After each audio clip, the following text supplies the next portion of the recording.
राम राम जी। आत्म मंथन में आपका स्वागत है। अब हम मूलांक 7 वालों के बारे में बात कर लेते हैं।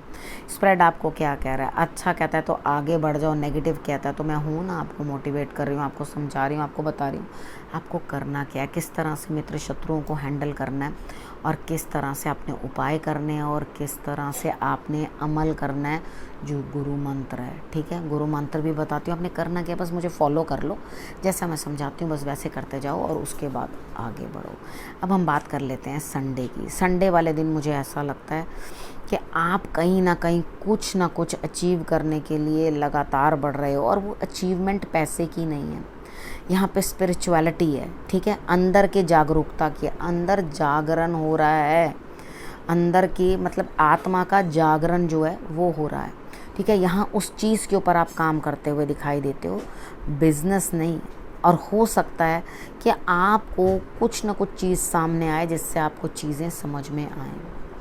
अब हम बात करते हैं मंडे की। मंडे वाले दिन आपको क्या चीज़ मिलेगी? मंडे वाले दिन आपके लिए कहीं ना कहीं आपको बेनिफिट मिलता हुआ दिखाई देता है, कहीं से धन लाभ होता हुआ दिखाई देता है, आपको कोई बड़ा जो है सुपीरियर जो है वो आपको सब फ़ायदे जो है पहुंचाते हुए दिखाई देता है। अब आपने करना क्या है? कुछ नहीं, अपनी अंतरात्मा से भी बात कर लो, वो भी आपके लिए जो है कुछ ना कुछ कह रहे हैं, यानी कि आपको अंदर से अपने अंतर आत्मा से बात करनी है। मेडिटेशन करो, ठीक है। उसके बाद ट्यूसडे की बात कर लेते हैं। ट्यूसडे वाले दिन भी जॉब में या कहीं स्टेटस बढ़ता हुआ दिखाई देता है, प्रोग्रेस होती हुई दिखाई देती है, यानी कि धन की कोई कमी मुझे मूलांक 7 वालों के लिए दिखाई नहीं दे रही, लेकिन आलस दिखाई दे रहा है मंगलवार को।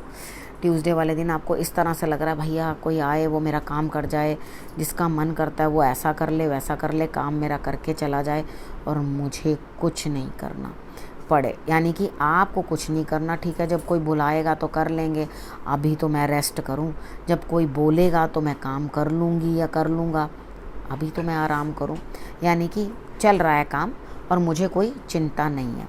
अब वेडनेसडे की बात।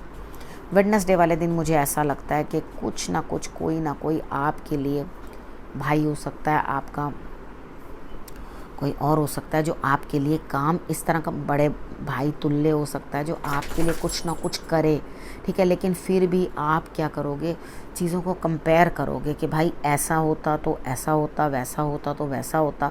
हालांकि वो लाया तो है आपके लिए कोई ना कोई चीज़, लेकिन उतनी बढ़िया नहीं जिसकी आपको शायद ज़रूरत थी या इच्छा थी, ठीक है। यहाँ पर अब बात कर लेते हैं कि थर्सडे की। थर्सडे वाले दिन मुझे ऐसा लगता है कि आपके लिए कुछ ना कुछ जो है रिलेशनशिप बॉन्डिंग स्टार्ट हो रही है, लेकिन आप उस चीज़ में आना नहीं चाह रहे। आपको ऐसा लग रहा है भैया आगे कुआं पीछे खाई, राम जाने क्या है क्या नहीं, मेरे दिमाग को आगे ही बहुत उलझने सता रही हैं, मैं और एक नए पचड़े में फंस जाऊं, ठीक है। तो यहाँ पर आप ना एक्चुअली डिसाइड ही नहीं कर पा रहे कि हाँ करूँ कि ना करूँ, और मेरे हिसाब से परेशान होने की कोई ज़रूरत नहीं है, हाँ कर दो, ठीक है। तो ये रिलेशनशिप बॉन्डिंग आपको बेटर ही रिजल्ट्स देगी, ठीक है। उसके बाद आगे बात कर लेते हैं फ्राइडे की। अब फ्राइडे वाले दिन मुझे ऐसा लगता है कि आपके लिए किसी ना किसी चीज़ की रोक पड़ गई है। रोक पड़ जाने का अर्थ होता है कोई काम कोई बातचीत जो है वो रुक गई है, यानी कि पैसा भी है तो वो आपने जहाँ इन्वेस्ट किया हुआ वहाँ पे निकाल नहीं पा रहे हो, तो वो पैसा भी वहाँ रुक गया है। तकरीबन ऐसा कितनी बार होता है ना कि हम लोग क्या करते हैं, अपना प्रॉपर्टी का जो है काम उसको रोक देते हैं, यानी कि प्रॉपर्टी के काम को हम लोग चाहते हैं बिक जाए या हो जाए, हमारा कार्य हो जाए, लेकिन यहाँ पर हो नहीं पाता, ठीक है। तो यहाँ पर आपके लिए क्या चीज़ रह रही है कि अभी बाकी के अपने काम कंप्लीट कर लो, वो काम जिसके लिए आप रोक समझ रहे हो वो भी कंप्लीट हो जाएगा, ठीक है, आपको कोई दिक्कत नहीं है। उसके बाद हम बात कर लेते हैं सैटरडे की। सैटरडे वाले दिन मुझे ऐसा लगता है कि आप क्या करोगे, दो चीज़ों के बीच में कहीं फंस जाओगे।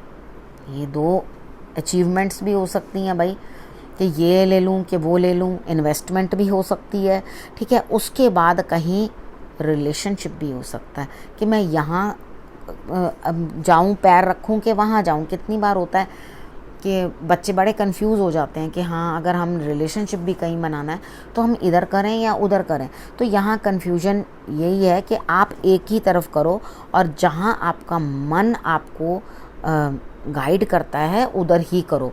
और उसके बाद आप ये चीज़ सोच लो कि अगर आप वहाँ पे भी कदम बढ़ा रहे हो, आप ये सोचो अरे नहीं मैं तो ये इनके कहने पे किया या मैंने तो उनके कहने पे किया, आप जिधर की भी चॉइस करोगे दोनों हाल में आपको कॉम्प्रोमाइज़ ही करना पड़ेगा, यानी कि समझौता ही करना पड़ेगा और कुछ नहीं है।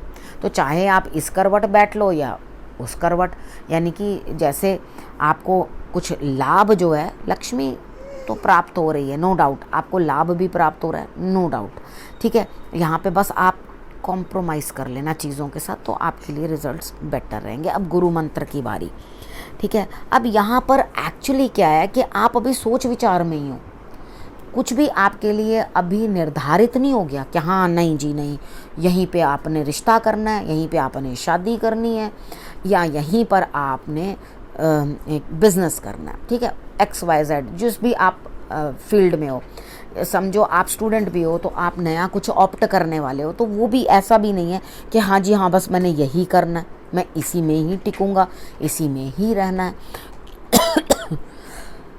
Excuse me. यहाँ पर ऐसा भी कुछ नहीं है कि आप इस तरह से कुछ जो है करो। अब 1 मिनट के लिए अब गुरु मंत्र में मैं आपको क्या बताने वाली हूँ। देखो अभी कुछ भी सेट नहीं है। मैंने आपको बोला कि ऐसा नहीं है कि आपका रिश्ता हो गया या आपके लिए बिज़नेस की सेटलमेंट हो गई या कुछ हो गया, यानी कि अब अभी प्रोसेस में है, कुछ भी सेट नहीं हुआ। तो जो प्रोसेस में है उन चीज़ों को तो सेट किया जा सकता है। अब अपने बारे में अभी क्यों नहीं सोचते, अभी फ़िलहाल अपने बारे में सोचो, खुद को सेट करो, ठीक है। अब कितनी बार होता है कि हम लोग क्या करते हैं, अपने बारे में सोचना भूल जाते हैं और दूसरे के बारे में ज़्यादा सोचने लग जाते हैं, कैसा पार्टनर मिलेगा, क्या होगा, कैसा नहीं होगा। तो हम क्या करते हैं, उस जगह पे जो है सेट होना शुरू हो जाते हैं। तो अभी वहाँ सेट होने की बजाय मेरी ये बात मानो कि खुद को सेट करो, अभी खुद सेट हो जाओ, अपने पैरों में खड़े हो जाओ। जिस भी फील्ड में आप ऑप्ट कर रहे हो, आप स्टूडेंट हो, हाउसवाइफ हो, बिजनेसमैन हो, नौकरी पेशा हो, कोई भी हो, लड़की हो या लड़का हो, जो भी है, अपने आप को पहले सेटल कर लो और उसके बाद जो है माइंड मेकअप कर लो अपना, उसके बाद कुछ करना। क्योंकि अभी सिर्फ हवाई फायर है, कोई पक्की नहीं हो गई ज़मीन, ठीक है। यहाँ कोई हमने पक्का नहीं कर दिया सब कुछ, आपको पूरी, आपके पास मतलब एक जिसको कहते हैं पूरी आज़ादी है अपना डिसीजन लेने के लिए। ये मत सोचना कहीं पे भी हाँ मैं फंस गया या मैं फंस गई, यानी कि पहले बातचीत भी कर लो और उसके बाद सोचो मैं कहाँ फंस गई। तो कभी भी घबराना नहीं, तुरंत बैकअप कर लो, ठीक है। तो ये जो है आपको मैं गुरु मंत्र में बताया मैंने आपको। अब आपने करना क्या है, आपने रखना अपने और अपने परिवार का बहुत अच्छे से ध्यान और अगले हफ्ते मेरे आने का करना इंतज़ार। तब तक के लिए नमस्कार।